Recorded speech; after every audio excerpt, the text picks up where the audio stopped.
Peace to the family. We're here to talk to you today about the coronavirus, the mythos, and its actualities. Let's go to the next slide. I'm on a time constraint. The coronavirus is nothing new. We go to this can of Lysol, we'll see clearly, and Lysol been around for as long as these damn viruses have been around.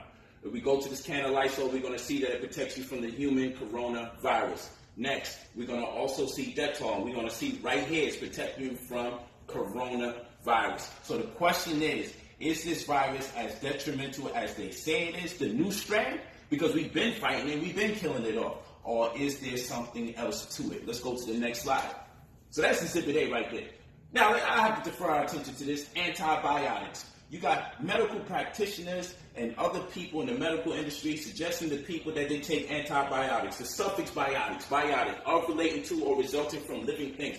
You're dealing with living things. Viruses are neither dead or alive. Biotics ascertains to good bacteria and bad bacteria. When people take antibiotics, they actually eliminate both. And that's why antibiotics are so detrimental and responsible for the rise of a whole lot of diseases and implications and malfunctions in the human body to this very day. Let's go to the next slide.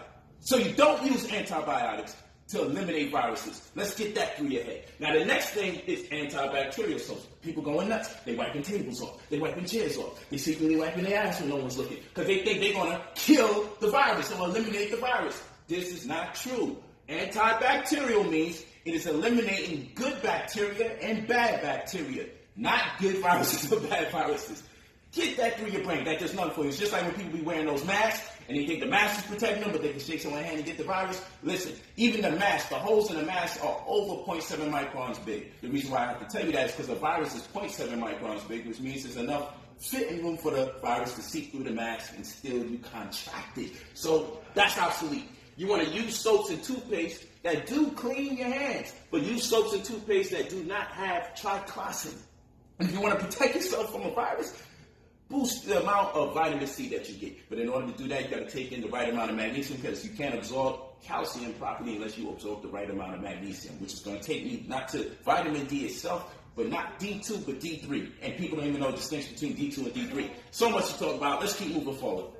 I'm just putting as much information out as possible.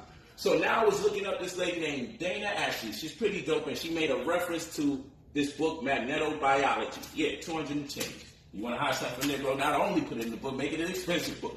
Listen, she really went in on this point in the book, and I thought this was very powerful. She was talking about the new technology and our craving for the advancements of technology. One of the main things that we love and praise technology for, particularly Wi-Fi, we can make it move faster. It's all about speed. But once we get to 60 megahertz, the 60 megahertz interacts with oxygen. And in turn, what that does, the frequency impacts the oxygen. So when we're talking about oxygen, it's O, and that represents the atom. But when we're talking about O2, which is oxygen, now we're talking about the molecular structure, which means we're dealing with a covalent bond where only 2 electrons can stay in the innermost valence and 8 at max in the outermost valence. And here you see them covalently bonded, but they're sharing 2 of the electrons, but we're still dealing with 8 total.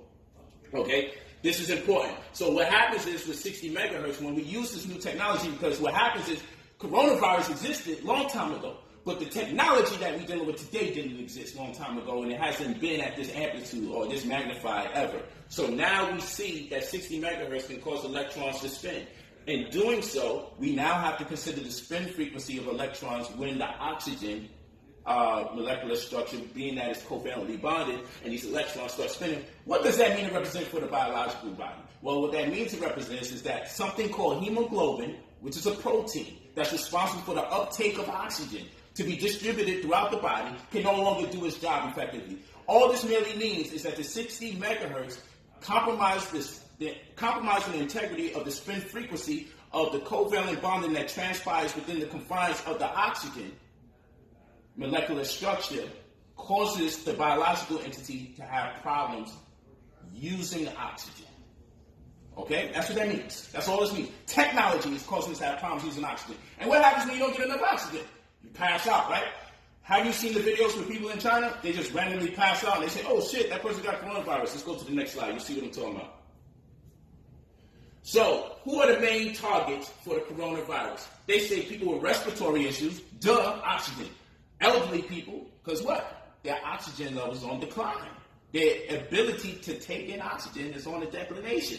And diabetics, why? Because the less oxygen people have, okay, first of all, diabetics, they call it autoimmune disease, and it definitely is a hormone.